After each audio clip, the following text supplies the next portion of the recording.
নির্বাচন বিলম্বিত করে ক্ষমতায় থাকতে চাওয়া হবে দুঃস্বপ্ন। ফেব্রুয়ারিতে সম্ভব ভোট, বলছে বিএনপি।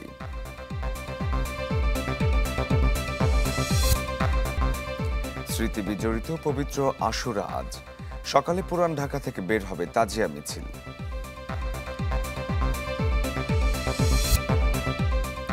নাটোর ঈশ্বরদীর পদ্মা পাড়ে অস্ত্রের মহড়া, আধিপত্য ও বালু মহলের দখলই মূল উদ্দেশ্য।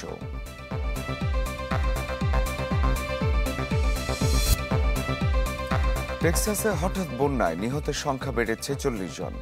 আগে সতর্কতা নেওয়ার দাবি বাসিন্দাদের।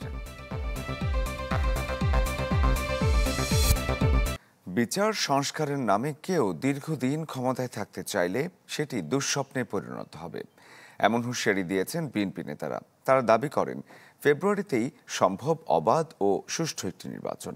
তাই কিংস পার্টি তৈরিতে মনোযোগ না দিয়ে সরকারকে ভোটের পরিবেশ তৈরির তাগিদ দেন তারা।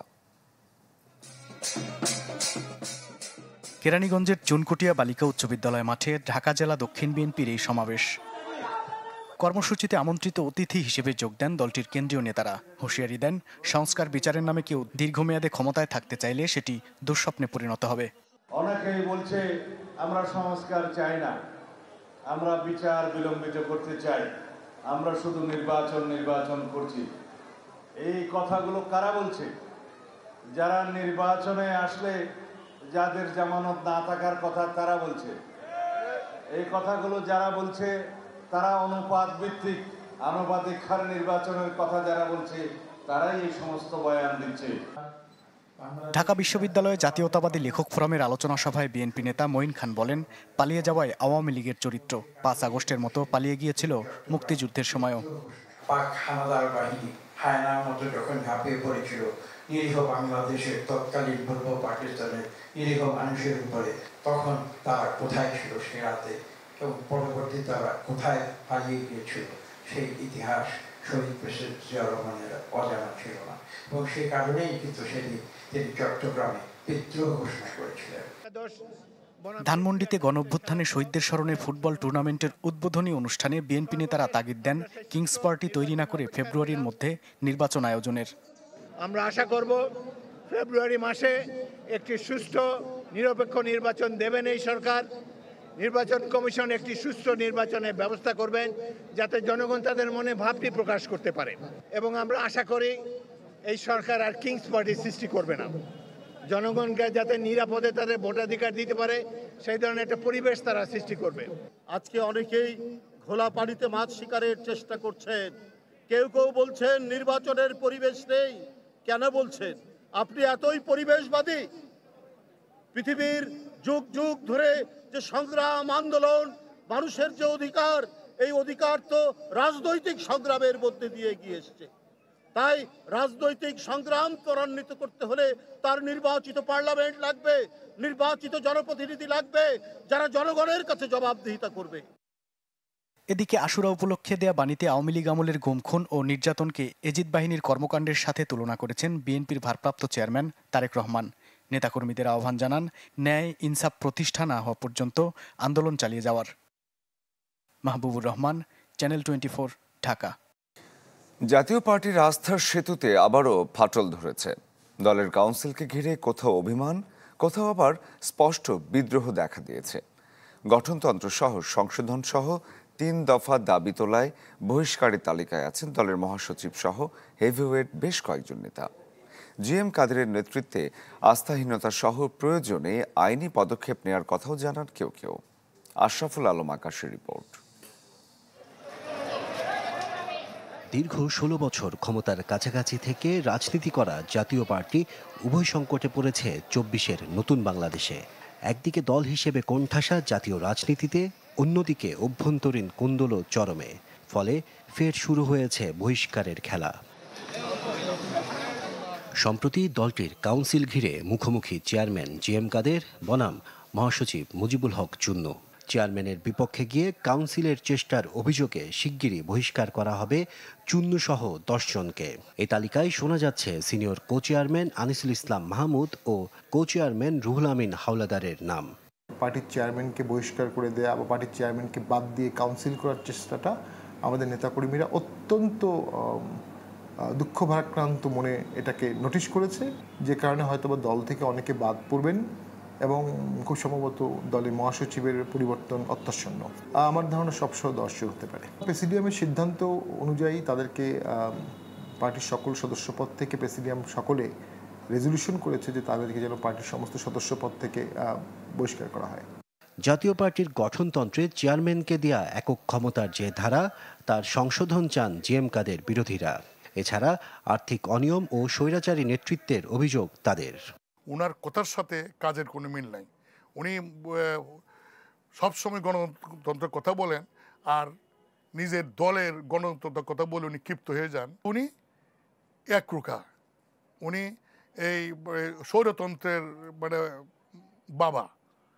উনি পার্টির গঠনতন্ত্রে হাত দিতে চান না, বিষয়কের উনি সংশোধন করতে চান না। উনি যদি হিসাব দেন দলের ফান্ডের, উনি যদি 20-1 অ্যামেন্ডমেন্ট করেন, যত নেতৃত্ব গড়ে তোলেন, আমরা সবাই ওনার নেতৃত্বে আমরা থাকব। গত নির্বাচনে ফর্ম বিক্রি করে যথেষ্ট টাকা পাওয়া গিয়েছিল, সেই টাকাগুলো কখনো আমাদের ওই ব্যাংক অ্যাকাউন্টে জমা হয়নি এবং এগুলো নিয়ে তাকে প্রশ্ন করা হয়েছে। তিনি বলছেন এগুলো জবাবদিহিতা তিনি দিতে পারবেন না। ডেফিনেটলি আইনগত প্রশ্ন। আমরা তো পার্টি ভাঙার জন্য আসিনি, এই পার্টি আমাদের। উনি কে? ওনাকে রাতের অন্ধকারে যে উনি সাইন করিয়ে নিয়েছেন, কিন্তু তিনি যদি মনে করেন এই পার্টি ওনার ব্যক্তিগত প্রপার্টি, জমিদারি, তাহলে তিনি সেটা ভুল করেছেন। নতুন মহাসচিব পদে বসানো হতে পারে জিএম কাদেরের আস্থাভাজন শামীম হায়দার পাটোয়ারিকে, জানিয়ে চলছে জোর আলোচনা। অনেকেরই নাম আছে, আমারও নাম থাকতে পারে। অবশ্যই যেহেতু একটি ক্রান্তিকালীন সময়ে মাননীয় চেয়ারম্যান মহাসচিব নির্ধারণ করবেন, তিনি অবশ্যই তার বিশ্বস্ত লোককেই মহাসচিব দিবেন। গেল 28 জুন স্থগিত হওয়া কাউন্সিল আবার কবে হবে তা এখনও ঠিক করেনি জাতীয় পার্টি। তবে দলে যুক্ত হতে যাচ্ছেন নতুন 5 জন প্রেসিডিয়াম সদস্য। কাজে কর্মে মন্তব্যে বক্তব্যে দেখিয়ে দিচ্ছে যে আমি আপনাকে সমালোচনা করব, আমি আপনার নেতৃত্বকে মানি না। তারা কিভাবে তখন একসাথে থাকবে? আশরাফুল আলম আকাশ, চ্যানেল 24, ঢাকা। পুরনো কাঠামোর ধুলো ঝেড়ে নতুন ভবিষ্যতের খোঁজে পথে পথে হাঁটছে জাতীয় নাগরিক পার্টি। বিচার, সংস্কার এবং নতুন সংবিধানের দাবিতে রংপুর বিভাগের প্রতিটি জেলা পেরিয়ে এবার জয়পুরহাটে জুলাই পদযাত্রা। সমাবেশে বক্তারা বলেন, পুরনো নিয়ম আর চেনা মুখ নয়, দরকার এক নতুন শাসনচিত্র, এক নতুন সংবিধান। জুলাই গণ অভ্যুত্থানের বর্ষপূর্তিতে জাতীয় নাগরিক পার্টির দেশ গড়তে জুলাই পদযাত্রা শুরু হয় গেল মঙ্গলবার। এরপর রংপুর বিভাগে বেশ কয়েকটি জেলায় পথসভা, জনসভায় অংশ নেন দলটির কেন্দ্রীয় ও আঞ্চলিক নেতারা। শনিবার সকালে বগুড়ার প্রধান প্রধান সড়ক প্রদক্ষিণ করে পদযাত্রাটি। সাতমাথা মুক্তমঞ্চের সমাবেশে এনসিপি আহ্বায়ক নাহিদ ইসলাম বলেন, পুরনো ধারা রাজনীতির দিন শেষ। দাবি জানান স্বাধীনতার প্রকৃত অর্থ ফিরিয়ে সংবিধানে জনগণের মালিকানা নিশ্চিত করার। আর এনসিপি সদস্য সচিব বলেন, আর কোনো ফ্যাসিবাদের হাতে দেশ ছেড়ে দেওয়া হবে না। আপনাদের পুরনো খেলায় আমরা অংশগ্রহণ করব না। আপনাদের চাঁদাবাজির রাজনীতিতে, আপনাদের সন্ত্রাসের রাজনীতিতে আমরা অংশগ্রহণ করব না। সেই নতুন বাংলাদেশকে আমরা আর কোন ফ্যাসিবাদীদের হাতে ছেড়ে দেব না। এই নতুন বাংলাদেশকে আমরা আর কোন চাঁদাবাজের হাতে ছেড়ে দেব না। বগুড়ার কর্মসূচি শেষে পদযাত্রা যায় জয়পুরহাটে। সেখানে তাদের স্বাগত জানান স্থানীয় নেতাকর্মীরা। জেলার শহীদ ডাক্তার আবুল কাশেম ময়দানে জনসভায় দলটির নেতারা আহ্বান জানান জুলাইয়ের সব শক্তিকে ঐক্যবদ্ধ থাকার। আমাদের পরবর্তী বাংলাদেশের ভিত্তি হবে ৭১ এবং ২৪। এই দুইটার ভিত্তিতেই আমাদের পরবর্তী বাংলাদেশ পুনর্গঠিত হওয়া অবশ্যই করতে হবে, করতে হবে, করতে হবে। জয়পুরহাট থেকে পদযাত্রাটির গন্তব্য ছিল নওগাঁ। এনসিপির কর্মসূচি চলবে আগামী ৩০ জুলাই পর্যন্ত। তানজিল আফসানা, চ্যানেল 24। গণ অভ্যুত্থানে শহীদদের রক্তের সাথে জামাতে ইসলামী বেইমানি করবে না, কাউকে করতেও দেবে না। ফেনীতে সুধী সমাবেশে মন্তব্য করেছেন দলটির আমির ডাক্তার শফিকুর রহমান। এর আগে কুমিল্লায় পথসভায় তিনি বলেন, সংস্কার ছাড়া যেন তেন কোনো নির্বাচন আর দেখতে চায় না দেশের মানুষ। ফেনীতে রকুন সমাবেশে অংশ নিতে পথে কুমিল্লায় 4টি স্থানে পথসভায় অংশ নেন জামায়াতে ইসলামীর আমির। আগামী নির্বাচন, দেশের অস্থিরতা ও দলের নেতাকর্মীদের দেন বিভিন্ন দিক নির্দেশনামূলক বক্তব্য।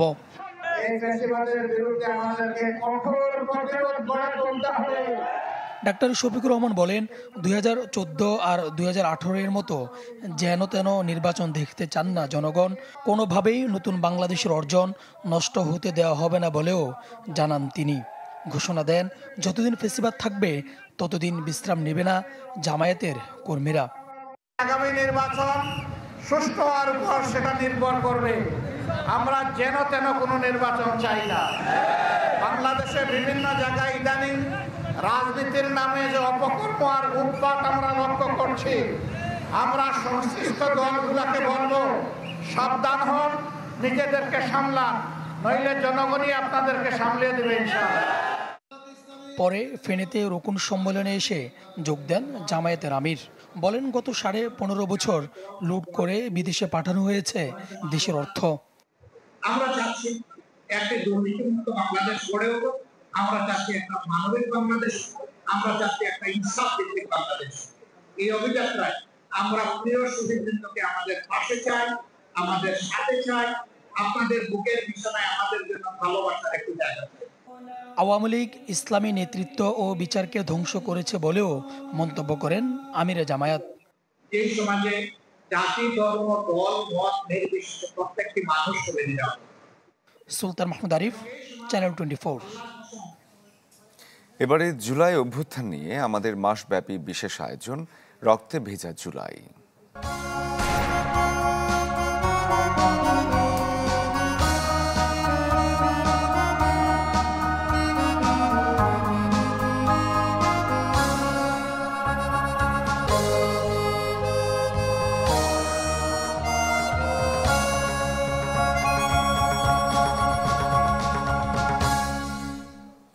বৈষম্যমূলক কোটা বিরোধী আন্দোলন দেশের আন্দোলন সংগ্রামের ইতিহাসে রচনা করেছে এক যুগান্তকারী অধ্যায়।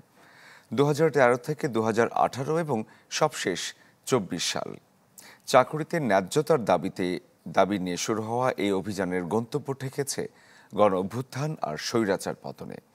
কোটা আন্দোলনের ভেতর বাইরের বৃত্তান্ত তুলে ধরছেন শামীমা সুলতানা। সয়ে যাওয়া মগজে যখন ন্যায়, ন্যায্য, প্রাপ্য শব্দেরা এক হয়ে হিসাব কষে পাওয়া না পাওয়ার, তখনই দানা বাঁধে দ্রোহ। দরাজ হয় গলা, মুষ্টিবদ্ধ হয় হাত। প্রকাশ্যেই দাবি ওঠে কোটার বৈষম্য কমাবার, কোণঠাসা মেধাকে বাঁচাবার।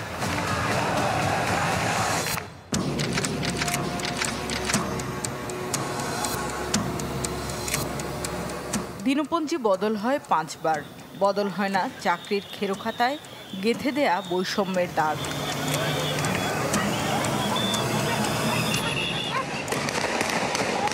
ক্ষুব্ধ স্ফুলিঙ্গ দমাতে জোট বাঁধে ছাত্রলীগ পুলিশ। আহত হয় অন্তত 75 জন শিক্ষার্থী। শেষমেশ শেখ হাসিনা ঘোষণা দেন কোটা সংস্কার নয়, একেবারেই বাতিল।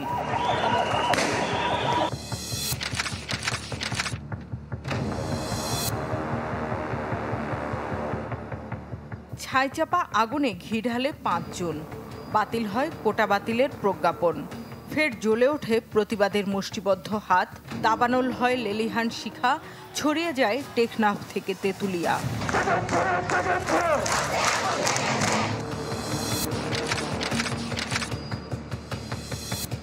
শিক্ষার্থীদের আন্দোলনের ঘরপোড়া আগুনে আলু পোড়া দেন খোদ শেখ হাসিনা। মুক্তিযোদ্ধার সন্তান নাতিপুতিরা কেউ মেধাবী না, যত রাজাকারের বাচ্চারা নাতিপুতি হলো মেধাবী, তাই না? এবার হামলা, মামলা, রক্তগঙ্গা বইয়েও ঠেকানো যায়নি প্রতিরোধের আগুন। বাধ্য হয়ে ফের শুনানি হয়। 56 থেকে মোটে 7% নামে কোটা। কিন্তু হাজারো লাশের উপর দাঁড়িয়ে সেই রায় প্রত্যাখ্যান করে শিক্ষার্থীরা। আন্দোলনের খরস্রোতে ধসে পড়ে হাসিনা সরকার।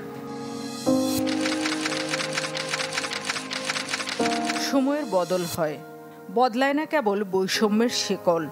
মাত্র একটা দাবি আদায়েই কত রক্ত, কত স্বজন হারানোর দুঃখ।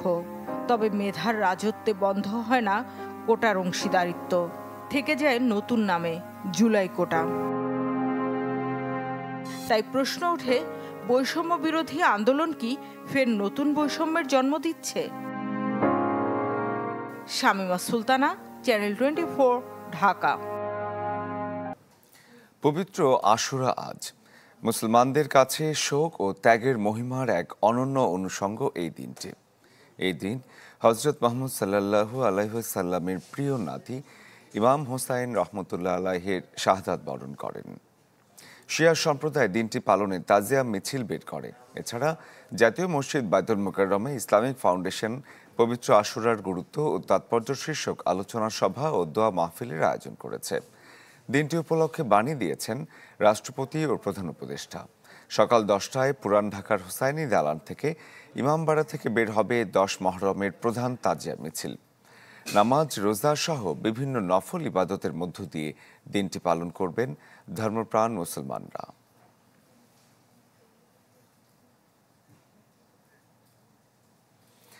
দর্শক, আশুরায় তাজিয়া মিছিলের প্রস্তুতির খবর জানাতে রাজধানীর মোহাম্মদপুর থেকে এই মুহূর্তে আমাদের সাথে সরাসরি যুক্ত হয়েছেন সহকর্মী রমিজ হোসাইন। রমিজ, প্রস্তুতি কেমন দেখছেন এবং কটা নাগাদ তাজিয়া মিছিল বের হবে এবং ঢাকার কোন কোন সড়ক প্রদক্ষিণ করবে সেই তথ্য যদি আপনার কাছে থাকে? শরীফ, আমি এখন রয়েছি রাজধানীর মোহাম্মদপুর যে শিয়া মসজিদটি রয়েছে সেখানে, এবং এখান থেকে 8:30 কিছু পরে বা আগে এই যে তাজিয়া মিছিল সেটি শুরু হবে। প্রস্তুতি প্রায় শেষের দিকে। আমি যদি আপনাকে একটু দেখাই, এই যে মসজিদ কমপ্লেক্সটির ভেতরে আপনি দেখতে পাচ্ছেন যেই দুলদুল ঘোড়া এবং যে তাজিয়াটি থাকে সেই বিষয়টি আসলে তারা একদম শেষ মুহূর্তের প্রস্তুতি চলছে। এবং এই যে মিছিলটি এটি মোহাম্মদপুর বাস স্ট্যান্ড হয়ে, টাউন হল হয়ে এবং আসাদ গেট থেকে মানিক মিয়া এভিনিউ হয়ে ফার্ম গেট ঘুরে নাখালপাড়ায় গিয়ে এই যে মিছিলটি শেষ হবে। তো আপনারা দেখতে পাচ্ছেন এর মধ্যে কিন্তু যারা এই মিছিলে অংশগ্রহণ করবেন তারা কিন্তু কালো পোশাক পরিহিত অবস্থায় আছেন। এবং নবী হযরত মুহাম্মদ সাল্লাল্লাহু আলাইহি ওয়াসাল্লামের যে প্রিয় দৌহিত্র ইমাম হোসেন রাদিয়াল্লাহু তাআলা আনহু যেই প্রিয় ঘোড়া দুলদুল, সেই দুলদুল ঘোড়ার প্রতীক হিসাবে এখানটি সাদা ঘোড়াও কিন্তু আনা হয়েছে। কিছুক্ষণের মধ্যে এটিকে আসলে সাজসজ্জা করা হবে এবং যেই তাজিয়া অর্থাৎ ইমাম হোসেন রাদিয়াল্লাহু তাআলা আনহুর যেই কবরটি সেটিও আর কিছুক্ষণের মধ্যেই প্রস্তুত করা হবে এবং সেখানে সবুজ কাপড় দিয়ে আসলে সেটিকে বিছানো হবে। তো প্রস্তুতি অনেকটাই শেষের দিকে এবং অন্যান্য যে পিক আপগুলো রয়েছে সেই পিক আপও প্রস্তুত আছে। এবং যেহেতু বেশ বিপুল সংখ্যক মানুষের সমাগম কিন্তু এই তাজিয়া মিছিলকে ঘিরে হয়, দাস্তায়ে হুসাইনি যেই একটি সংগঠন মোহাম্মদপুর শিয়া জামে মসজিদ সেটি এটির আয়োজন করছে। আর এই আয়োজনটি আর কিছুক্ষণের মধ্যে অর্থাৎ 8:30 কিছু আগে বা পরে এটি এই যে র্যালিটি সেটি শুরু হবে। আসলে হযরত মুহাম্মদ সাল্লাল্লাহু আলাইহি ওয়াসাল্লামের প্রিয় দৌহিত্র ইমাম হোসেন রাদিয়াল্লাহু তাআলা আনহুর যেই শাহাদাতকে এবং যে আত্মত্যাগকে এবং তার পুরো পরিবারকে যেই ইয়াজিদ বাহিনী নির্মমভাবে হত্যা করেছিল সেই বিষয়টি আসলে তারা ধারণ করেই নিজের বুকে আঘাত করে সেই যেই তাদের যে যন্ত্রণা, সেই কষ্ট সেটি তারা প্রকাশ করে থাকে এই যে তাজিয়া মিছিলটি। আর কিছুক্ষণের মধ্যে এই মিছিলটি শুরু হবে। শরীফ, এই ছিল এখান থেকে সবশেষ তথ্য আমার কাছে। রমেশ, আপনাকে ধন্যবাদ। দর্শক, মোহাম্মদপুর থেকে তাজিয়া মিছিলের যে প্রস্তুতি সেই খবর দেখাচ্ছিলেন সহকর্মী। নাটোরের লালপুর ও পাবনার ঈশ্বরদীর সীমান্তবর্তী পদ্মা তীরবর্তী অঞ্চলে বালুমহাল এবং চরের আধিপত্যকে নিয়ে প্রায় চলে গোলাগুলি। এতে আতঙ্কে সেখানকার বিস্তীর্ণ এলাকার মানুষজন। এমন পরিবেশ থেকে মুক্তি চায় স্থানীয় বাসিন্দারা। স্পিডবোটে অস্ত্র নিয়ে এমন মহড়া দেখে মনে হতে পারে সিনেমার দৃশ্য। বাস্তবে এমন ঘটনার সাক্ষী পাবনার ঈশ্বরদী, সারাঘাট ও নাটোরের লালপুরের মানুষ। স্থানীয়রা জানান, পদ্মা নদী থেকে বালু তোলা, চাঁদা আদায় আর আধিপত্য নিয়ে হরহামেশাই গোলাগুলিতে জড়ায় লালপুরের কাকন বাহিনী ও সারাঘাটের পিন্টু বাহিনী। স্পিড রোড থেকে ওরা গোলাগুলি করে, তারপরে টলারে আসে গোলাগুলি করে। কাকন বাহিনীর লোকজন প্রতিনিয়ত আমাদের মতো সাধারণ ব্যবসায়িকদের উপরে হামলা চালাচ্ছে। তাদের অভিযোগ, পদ্মা নদীতে মাছ ধরতে নিয়মিত চাঁদা দিতে হয় জেলেদের। চরের জমিতে চাষাবাদেও গুনতে হয় অর্থ, যার নিয়ন্ত্রণ নিয়েই হয় বিবাদ। কৃষি আছে, নদীর জেলে আছে, মাছ মারা, এখানে নিরাপত্তা পাওয়া যায় না। ওরা এসে যখন তখন হামলা করে। চাঁদার দাবি না দেওয়ায় আমাদেরকে নৌকাপাতি আসতে দেয় না, নৌকাপাতি আসলে নৌকাপাতি আল্লাহরে মারধর করে। তবে এসব অভিযোগ অস্বীকার করে ঈশ্বরদী বিএনপি নেতা জাকারিয়া পিন্টু দাবি করেছেন তাদের ভাবমূর্তি নষ্টের ষড়যন্ত্র করছে একটি চক্র। আগামী মনোনয়নপত্রের জন্য আমি এটার একটা ব্যাড ইফেক্ট আমার পরে সেই জন্য পরিকল্পিত করা হয়েছে।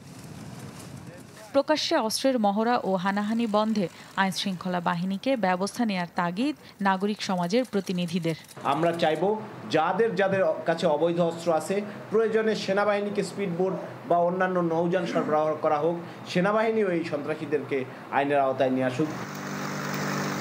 ইজারা নেয়ার ঠিকাদারও অভিযোগ করেছেন নদী থেকে বালু উত্তোলনে বাধা দেওয়ার, যা জেলা প্রশাসককে লিখিত জানিয়েছেন তিনি। এ বিষয়ে আমি আইনশৃঙ্খলা বাহিনীর সাথে কথা বলেছি, আমাদের যে পুলিশ বিভাগ আছে তাদেরকে সেখানে নিরাপত্তা বিধানের জন্য বলেছি। সেনাবাহিনীকেও তারা যেন ঈশ্বরদীতে যারা কর্মরত আছে বা ঈশ্বরদীর দায়িত্বে আছে সেখানে যাতে প্রয়োজনীয় ব্যবস্থা নেওয়া হয়। কোনো দুর্বৃত্তপনা যদি এখানে হয়ে থাকে সেটার বিরুদ্ধে জেলা পুলিশ অন্যান্য সংস্থার সাথে সমন্বয় করে আইনগত কঠোর পদক্ষেপ নেবে। চলতি বছরের ৩ জুন নাটোরের লালপুরের পদ্মা নদীতে ৪৬০ একর জায়গা বালু উত্তোলনের জন্য লিজ দেয় নাটোর জেলা প্রশাসন। ৯ কোটি ৬৮ লাখ টাকায় অনুমতি পায় মেসার্স মোল্লা enterprise. Roshanara Tania, channel 24। NOAB সভাপতি একে আজাদের ফরিদপুরের বাড়িতে হামলার ঘটনায় মামলা হয়েছে। আসামি করা হয়েছে মহানগর বিএনপির সদস্য সচিব গোলাম মোস্তফা মিরাজ সহ ৬ জনকে। অজ্ঞাতনামা আসামি আরও ২৫ থেকে ৩০ জন। এ ঘটনায় দায়ীদের বিরুদ্ধে ব্যবস্থা নেওয়ার হুঁশিয়ারি দিয়েছেন বিএনপির সাংগঠনিক সম্পাদক শামা ওবায়েদ। ক্ষোভ জানিয়েছেন বিভিন্ন রাজনৈতিক দলের নেতারাও। ৩ জুলাই ফরিদপুর ৩ আসনের সাবেক সংসদ সদস্য একে আজাদের বাড়িতে চড়াও হয় স্থানীয় বিএনপির একাংশের নেতাকর্মীরা। দেখা যায় মহানগর বিএনপির সদস্য সচিব গোলাম মোস্তফা মিরাজের নেতৃত্বে মব তৈরির চেষ্টা হচ্ছে। বাড়ির দারোয়ানকে হুমকি ও হামলার ঘটনায় মহানগর বিএনপির সদস্য সচিব গোলাম মোস্তফা সহ ১৬ জন বিএনপির নেতাকর্মীর নাম উল্লেখ করে মামলা করা হয় কোতোয়ালি থানায়। শুধু আমি একজনকে চিনতে পারলাম মোটা করে, ওনার নাম হলো মোস্তফা মিরাজ সাহেব। উনি দেখলাম আরো ওনার সাথে ৮-১০ জন লোকজন। এখানে কোনো আওয়ামী লীগের কোনো নেতা কর্মীদের স্থান দিস তাহলে তোদের আদার সাহেবের বাড়িঘর আগুন ধরাই দিব। তো অবশ্যই ভয় পাবো, কারণ আমরা এখানে স্টাফ চাকরি করি, আমাদের ভয় অবশ্যই। এফবিসিসিআই এর সাবেক সভাপতির বাসভবনে এমন হামলায় নিন্দা জানিয়েছে বিভিন্ন রাজনৈতিক দল। বিএনপির সাংগঠনিক সম্পাদক শামা ওবায়েদ জানান, যারা এই হামলার সাথে জড়িত তাদের বিরুদ্ধে দলীয়ভাবে ব্যবস্থা নেওয়া হবে।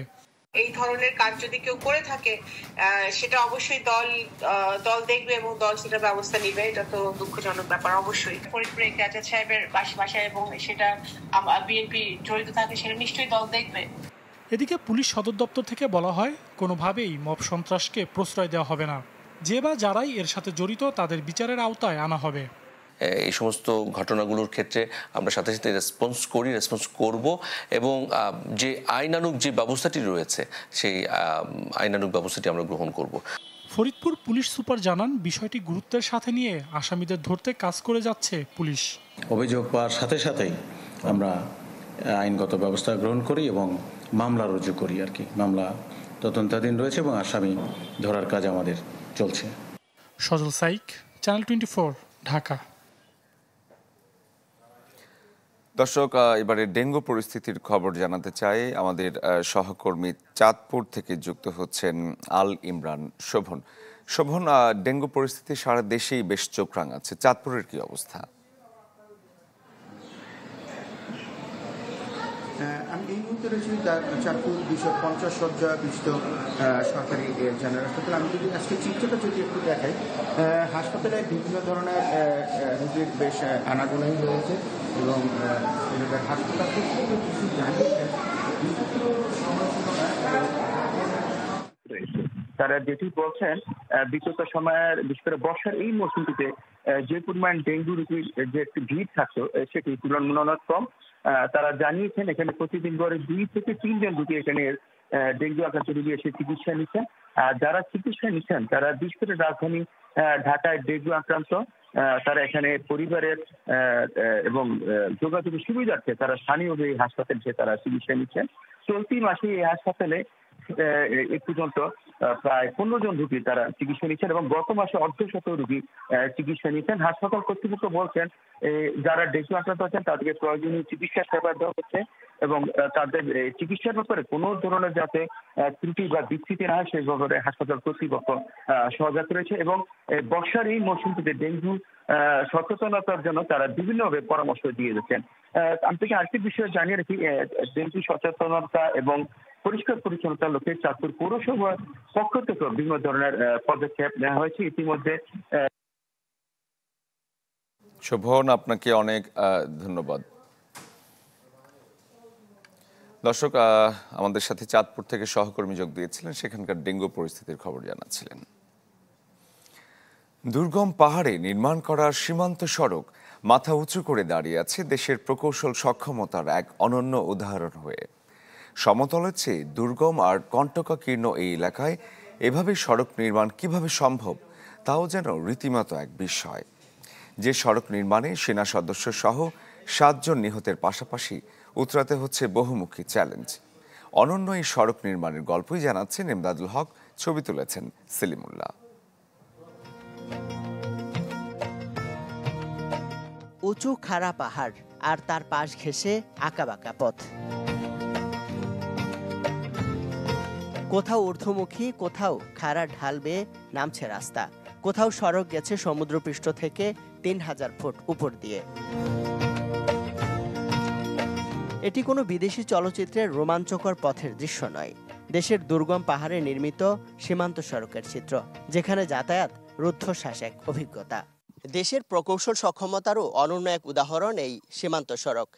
খাল, নদী আর উঁচু নিচু পাহাড়ের ভাঁজে ভাঁজে নির্মিত এই সড়ক নান্দনিকতায়ও অনন্য। পাহাড় ঘেরা যে দুর্গম স্থানে এমনিতে পৌঁছানোই দুষ্কর, সেখানে এমন সড়ক নেটওয়ার্ক তৈরির অসাধ্য সাধন কিভাবে সম্ভব? সংশ্লিষ্টরা অবশ্য বলছেন, প্রতি মুহূর্তে মৃত্যু ভয় আর নানা প্রতিকূলতাকে সঙ্গী করেই এগিয়েছে এই কর্মযজ্ঞ, যাতে প্রাণ দিয়েছেন সেনা সদস্য সহ 7 জন। ম্যাক কুয়াশা যখন আসে সামনে একবারে কোনো কিছু রাস্তা দেখা যায় না, তাহলে এগুলো প্রত্যেকটা পদে পদে এগুলো আমরা একটা বিপদগ্রস্ত থাকি। প্রথমে আমরা একটা পাইলট কার্ড দিই, পাইলট কার্ড দেওয়ার পরে যে মেশিনটা, সেটা একটা মেশিন সামনে এগিয়ে যায়, এরপরে পিছনে আবার রাস্তা বড় করতে থাকি। তো যেহেতু এখানে বারবার উঠানামা করতে হয়েছে ridge line up and down, সেই জন্য দেখা যাচ্ছে এখানে বাঁক অনেক বেশি এবং অনেক তীক্ষ্ণ বাঁক আছে। 1036 কিলোমিটার দৈর্ঘ্যের এই সড়কের কাজ শুরু হয় 2020 সালে। দুর্গম পাহাড়ে সড়ক নির্মাণ করতে পায়ে হেঁটে পথ নকশা চূড়ান্ত করা, নির্মাণ সামগ্রী আর যন্ত্রপাতি পৌঁছানো, পুরো বিষয়টি যেন রীতিমতো এক যুদ্ধ।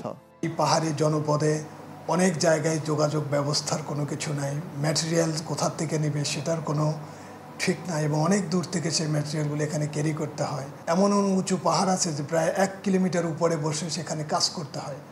তো এই হেভি ইকুইপমেন্টগুলি এত উচ্চতা উঠায় নিয়ে সেখানে কাজ করানো, আবার সেখান থেকে নিরাপদে ফেরত নিয়ে আসা, অনেক জীবনের ঝুঁকি নিয়ে এখানে কাজ করেছেন। এত প্রতিকূলতা পেরিয়ে যে সড়ক নির্মাণ করা হচ্ছে, সেখানে মাটির মান থেকে শুরু করে উপকরণ যাচাই ও ব্যবহারের সব পর্যায়েই আছে সর্বোচ্চ সতর্কতা। যে দ্রব্যাদি ব্যবহৃত হয় সেগুলো আমাদের এখানে আমাদের 34 কনস্ট্রাকশন ব্রিগেডের যে টেস্টিং ল্যাব আছে সেখান থেকে আমরা চেক করা হয় এবং এরপরে যে যখন অন গ্রাউন্ডে ব্যবহৃত হয় সেখানে আমরা বিভিন্নভাবে চেক করি। স্বাধীনতার পর 1976 সালে ফাঁসিয়াখালী চিরিঙ্গা আলীকদম সড়ক নির্মাণের মাধ্যমে পাহাড়ে সড়ক নেটওয়ার্কের কাজ শুরু করে সেনাবাহিনী, যাদের হাত ধরে এখন পর্যন্ত নির্মিত হয়েছে 750 কিলোমিটার সড়ক। ইমদাদুল হক, চ্যানেল 24, চট্টগ্রাম। দর্শক, বর্ষার সকালে বাজারের খবর জানাতে চাই। এবার আপনাদের সবজি বাজারের আরও বেশ কিছু খবর রয়েছে। সহকর্মী হোসেন রায়হান পঞ্চগড় থেকে আমাদের সাথে যোগ দিয়েছেন। রায়হান, পঞ্চগড়ের সকালের বাজারে কি কি সবজি এসছে এবং কোনটার কি দাম? শরীফ, আপনাকে জানিয়ে রাখি, দেশের সর্বোত্তরের জেলা হচ্ছে পঞ্চগড়।